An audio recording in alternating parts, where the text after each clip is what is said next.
Dan kecerdasan itu di sini. Tapi kecerdasan doang nggak cukup, harus dipadukan dengan keimanan. Baru namanya Rabbaniyah. Nabi itu cerdas banget loh. Saking cerdasnya Nabi, turun ayat 1 juz kehafal sama Nabi. Assalamualaikum warahmatullahi wabarakatuh. Allah kangen kepada pendosa, bukan kangen karena dia orang soleh, enggak. Karena Allah sayang sama dia. Bukan karena, kok pendosa dikangenin? Bukan, itu mah kita yang hitung-hitungan. Makanya jangan menganalogikan Allah kayak kita. Seperti kita bilang, kan suka ada yang ngomong gini, ke Allah mah gak usah banyak minta, gak enak, mending beribadah aja. Emangnya Allah tuh akan berat kalau kita minta? Kan enggak. Justru meminta kepada Allah itu ibadah. Jadi makin banyak berdoa tuh makin banyak pahala. Karena berdoa dalam agama kita itu bagian dari ibadah. Cuman namanya bukan ibadah muqayyad. Ibadah muqayyad itu kayak sholat 5 waktu, udah jelas waktunya, jelas cara-caranya. Ibadah mutlak. Arti mutlak itu lebih bebas. Kapan aja, yang dibaca bisa apa aja, bahkan kadang-kadang agak-agak capruk dikit dalam berdoa mah nggak masalah ya. Kenapa dia capruk? Karena nggak hafal bahasa Arabnya. Akhirnya yang didoain sebisanya dia aja, nggak apa-apa semampunya. Jadi berdoa kepada Allah itu ibadah dan Allah senang banget dimintai. Sampai Allah tuh ngerasa malu kalau ada yang meminta, terus kita Allah nggak mengabulkan, Allah malu tuh. Allah punya malu, justru Allah maha pemalu. Banyak hadis-hadis Allah pemalu kan? Di antaranya kayak hadis Nabi pas Utsman datang ke rumah Nabi dalam keadaan Nabi sakit. Pas Abu Bakar datang, Nabi nggak pakai baju atau pakai baju tapi nggak terlalu rapi gitu, biarin aja. Umar biarin aja. Begitu Utsman yang bilang salam, Nabi langsung rapi-rapi. Udah semuanya rapi, baru Utsman dibukain pintu. Ditanya kok gitu-gitu amat sama Utsman? Nggak, kita mah nggak gitu. Kata Nabi, jangankan saya, Allah aja malu kepada Utsman. Terus Allah juga malu dalam hadis Nabi, sesungguhnya Allah malu kalau ada hambanya mengangkat kedua tangannya. Ini juga dalil bahwa berdoa boleh mengangkat tangan, jadi nggak perlu diperdebatkan lah. Nggak angkat tangan boleh, menelunjuk juga boleh. Nelunjuk jangan pakai analogi culture manusia. Kalau culture manusia gini tuh merintah kan ya. Tapi kalau culture agama ini bukan merintah, cuma Allah doang yang saya berharap gitu maksudnya. Doa kok gitu sih, kayak merintah Allah? Nggak, ini mah pakai perasaan kita. Kalau pakai perasaan agama mah nggak gitu. Kan Nabi kadang berdoa gini, kadang berdoa emang nggak pakai ngangkat tangan. Kapan tuh? Kayak pas naik kendaraan, kan nggak mungkin di atas onta gini kan? Agak-agak gimana gitu. Atau pas mau makan, Nabi pas mau makan Bismillahirrahmanirrahim.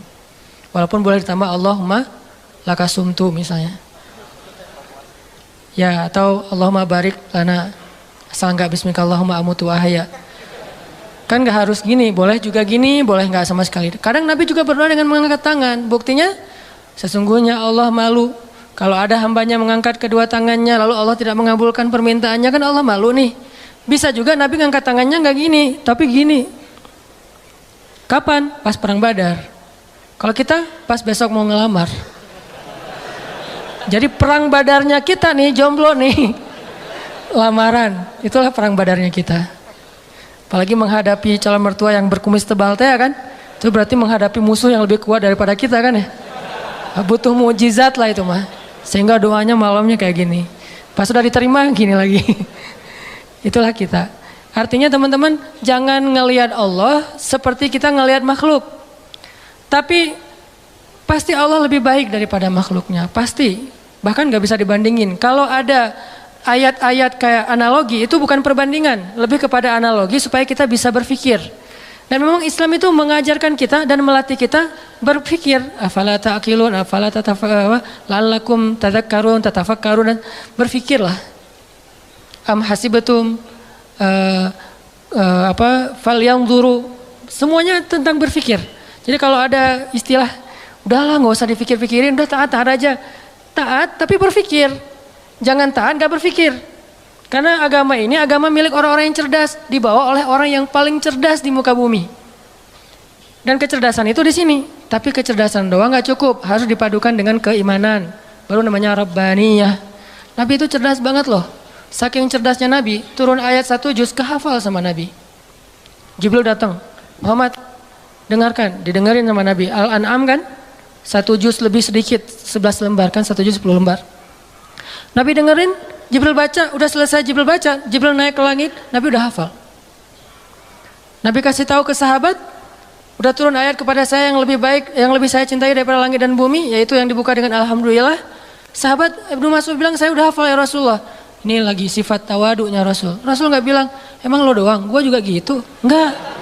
Saking tawadunya Rasul, Rasul malah kayak seolah-olah beliau nggak bisa gitu, saking menghargainya. Ini namanya ra'fah. Kalau kita kan suka ngeremehin orang, kalau Nabi nggak ngeremehin orang, walaupun beliau pasti di atas rata-rata. Oh gitu Abdullah, coba-coba gitu. Kayak beliau tuh nggak bisa kayak gitu. Abdullah pede kan? Wah bisa. Tapi Allah tahu lah, Nabi pasti hafal karena Nabi nggak bisa baca. Kalau Abdullah mengulang hafalan itu dari Nabi mendengar, gimana kalau Nabi nggak hafal? Kan Nabi membacakan dulu di antara para sahabat. Nggak ada satu huruf pun yang salah yang dibacakan Nabi. Padahal cuma sekali dengar nih. Berarti Nabi itu orang cerdas. Hafalannya kuat. Dan lagi-lagi jangan ngelihat kecerdasan hanya dengan bisa baca tulis. Karena kalau kita pengen baca sejarah, bacalah dengan analogi, dengan persepsi sejarah. Jangan baca sejarah dengan persepsi kekinian, itu keliru. Saya nggak bilang salah ya, keliru. Karena salah dan keliru itu beda. Kalau salah dalam bahasa fikih namanya batil. Benar, hak. Kalau keliru, khata, benar, sawab. Itu keliru kalau kita membaca sejarah tapi pakai persepsi kekinian. Contoh, katanya pintar, tapi kok nggak bisa baca tulis? Karena di zaman sekarang pintar itu dilihat dari kemampuan membaca dan menulis. Di zaman dulu, culture-nya belajar itu nggak lewat baca tulis. Di zaman Nabi dulu belajarnya lewat menghafal. Jadi orang yang pintar di zaman itu adalah yang bagus hafalannya. Orang yang pintar di zaman sekarang adalah yang paling pintar nulis dan membacanya. Bahkan zaman now mah udah nggak baca tulis, udah lebih ke aplikasi, udah lebih ke otak-atik, bahkan kadang-kadang nggak aplikasi, googling aja. Saking simpelnya. Jadi orang yang mungkin sekarang dianggap agak kekinian, nggak pintar lagi istilahnya kekinian. Kalau dia dengar ceramah, udah pakai apa misalnya streaming, atau kalau dia lihat langsung dia pakai recording. Kalau dulu nggak pakai recording aplikasi, recordingnya di sini. Sehingga culture model belajar di zaman Nabi dengan zaman sekarang berbeda. Sehingga kita nggak boleh menjudge sejarah dengan persepsi kekinian, itu nggak boleh. Sama kayak kita menjudge Nabi menikah dengan anak di bawah umur dengan persepsi kekinian. Memang 12 tahun itu atau 11 tahun di zaman sekarang itu di bawah umur. Tapi di zaman itu coba kita baca sejarahnya lebih lengkap deh. Aisyah sebelum dilamar sama Nabi itu udah khitbahan loh. Udah jadian. Sama siapa? Sama anak seorang laki-laki yang belum beriman. Namanya anak Mut'im bin Adi. Mut'im bin Adi ini salah satu orang kafir tapi pelindung Nabi kayak Abu Talib. Setelah Abu Talib wafat yang gantiin Abu Talib itu Mut'im namanya. Mut'im bin Adi. Aisyah itu udah ditunangkan sama anaknya Mut'im. Nabi nggak tahu. Nabi dapat mimpi kan? Yang dapat kain sutra dari surga gitu. Nabi datang kepada Abu Bakar bilang, ya Abu Bakar, saya bermimpi melamar Aisyah anakmu. Bagaimana pendapatmu? Abu Bakar diam-diam pergi ke Mut'im. Karena Abu Bakar sendiri kalau dilamar Nabi siapa yang bisa nolak kan ya? Nabi yang ngelamar kan? Jangankan untuk Nabi, untuk siapa dulu teh? Julaibib aja diterima kan ya? Apalagi sekarang untuk Nabi nih. Akhirnya diam-diam Abu Bakar datang ke Mut'im. Angkat dong teleponnya, karena nggak diangkat-angkat dari tadi teh. Pas diangkat, udah apa Abu Bakar? Ini ada masalah nih, yuk kita ketemuan. Ya udah di kafe mana? Itu dekat SM aja gitu. Ketemuan kata Abu Bakar, Mut'im nih gimana nih, saya galau berat. Saya nggak enak sama kamu. Emang ada masalah apa? Kan kita udah lama berteman, biasa aja lah gitu. Kata Abu Bakar, Muhammad kamu tahu kan? Oh ya siapa yang nggak tahu? Muhammad kan ya orang yang paling mulia di Mekah. Dia ngelamar Aisyah. Mut'im senyum. Bukan kaget, bukan dasar tuh orang. Enggak, senyum. Jadi yang bete Muhammad menikah dengan Aisyah itu justru harusnya kan Mut'im kan? Bapak calon mertuanya anak Aisyah gitu. Kenapa kita yang bete nih? Orang kita nggak ada hubungan apa-apa dengan Aisyah. Akhirnya Mut'im senyum. Terus Mut'im bilang, kata Abu Bakar, terus gimana menurut kamu ya Mut'im? Kata Mut'im, ya Abu Bakar, kalau gitu kita batalkan pertunangan anak kita. Sesungguhnya Muhammad lebih layak untuk Aisyah daripada anak saya. Jadi secara culture, Aisyah itu emang udah waktunya menikah di waktu itu. Tapi kalau kita ngelihatnya dari angle kekinian, itu di bawah umur. Makanya jangan menjudge sejarah dari angle kekinian. Itu nggak fair. Banyak lagi adegan-adegan sejarah. Ini yang kita belajar di Al-Azhar itu kayak gini nih, belajar berpikir. belajar berfilosofi. Kalau orang bilang filsafat itu nggak butuh, nggak, tergantung filsafatnya.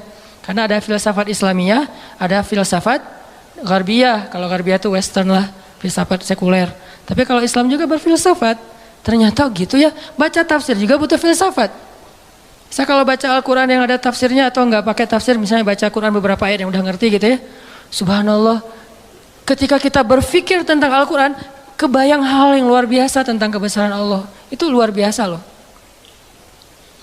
Kayak saya pernah bilang ayat Allah tuh zatnya, kalau kita ke teman bilangnya orangnya gitu ya. Allah itu zatnya nggak enakan.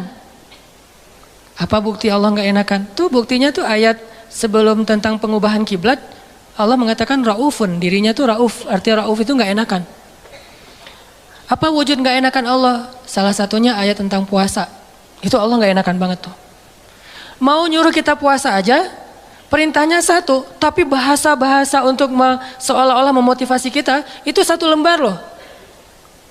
Ya ayyuhalladzina amanu, kutiba alaikumussyam. Makanya bacanya jangan, ya ayyuhalladzina amanu, beda itu, beda intonasi, beda pesan. Tapi kalau kita baca ya ayyuhalladzina amanu, kan kata Nabi, bacalah Al-Quran dengan suara sedih kan, bukan dengan suara teriak. Kadang kita ya ayyuhalladzina amanu, tergantung khotibnya kan ya. Padahal kadang ayat itu turunnya nggak gini, tapi santai turunnya. Ya ayyuhalladzina amanu, kutiba alaikumussyam. Wahai orang yang beriman, diwajibkan bagi kalian berpuasa. Tapi coba perhatikan kalimat berikutnya, kayak Allah nggak enakan banget. Kama kutiba alal ladzina min qablikum, seperti telah diwajibkan kepada orang sebelum kalian. Seolah-olah Allah ngomong gini, puasa ya, tapi nggak usah khawatir, bukan kalian doang yang disuruh, yang lain juga disuruh gitu. Kayak kita bilang ke teman kita nih, lagi ada event, kita jadi panitia gitu. Terus kita sebagai ketua panitia bilang ke teman-teman kita tim, tolong angkatin meja ya, soalnya yang lain di depan lagi beres-beresin sendal atau apalah. Tolong angkatin layar ya, tolong gulung layar ya, soalnya yang lain lagi beresin meja di dalam. Artinya bukan kamu doang yang disuruh, yang lain juga kerja, gitu kan?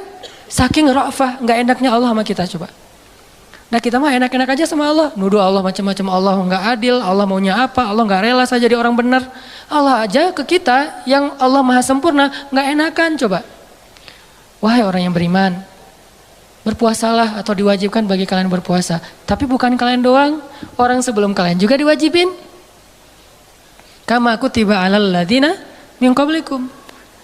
Ini untuk kalian bukan untuk saya. La'allakum tattaqun, supaya kalian bisa jaga diri. Kan takwa itu menjaga, wiqayah.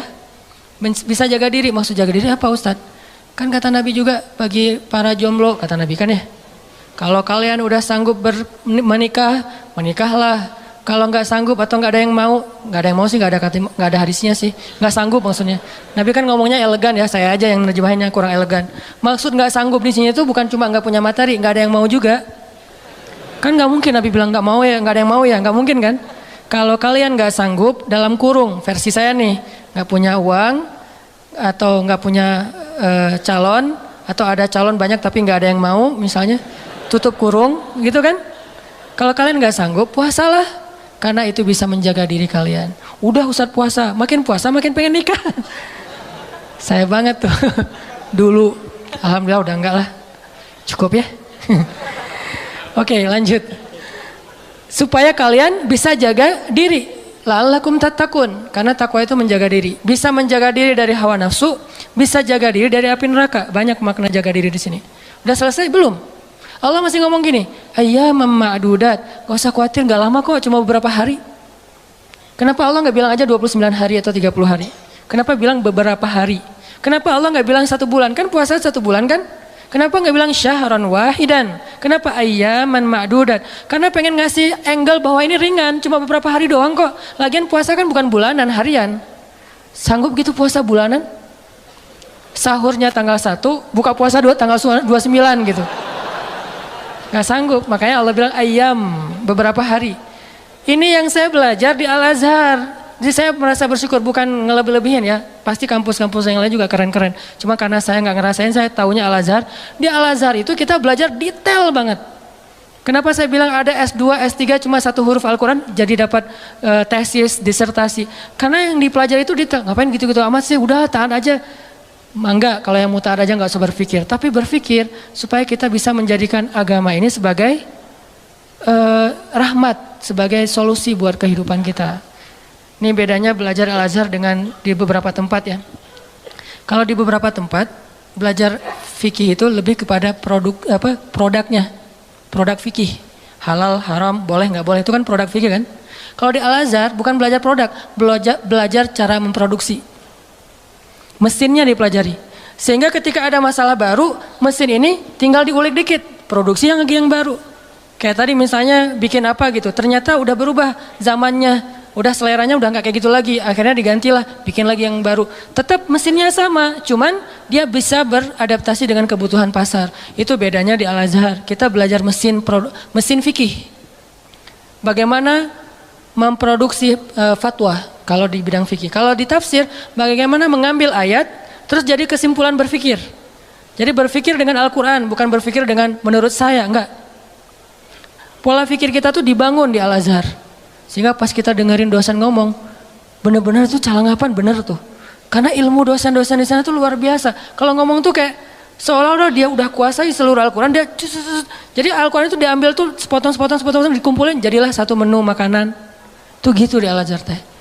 Intinya yang saya pengen sampaikan kepada teman-teman, jangan ngelihat Allah kayak ngelihat makhluk. Karena nanti jadi salah paham.